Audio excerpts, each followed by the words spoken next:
One of Governor Mitt Romney's final campaign stops today is in Pennsylvania. Yes, he's campaigning on Election Day. It's a state that President Obama won in 2008. So can Romney take it away from the president, really? Here to debate that, former Vice President Reagan, Ed Rollins, and many more. Chairman of the Virginia Victory Center, Pete Snyder, and former Indiana Senator Evan Bayh. First off, Senator Bayh, do you believe it's in play?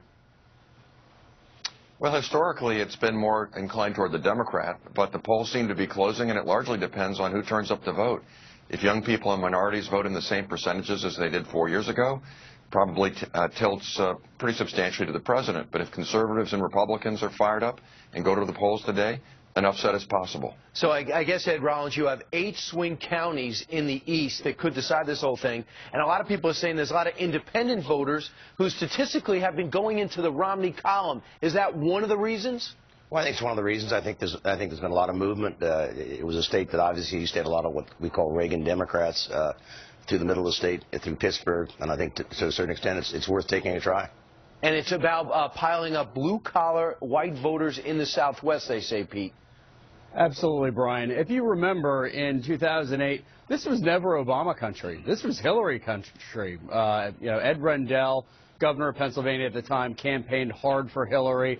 Barack Obama had a hard time getting any traction there. So I think this one's ripe for pickoff. Ed, excuse me, Senator, could you tell me right now, the fact that Bill Clinton goes to 4 separate stops yesterday at the last minute, doesn't that show that there's a legitimate concern on your party side? That either shows there's some legitimate concern or they're taking nothing for granted. I'm inclined to think it's the latter, but, you never know.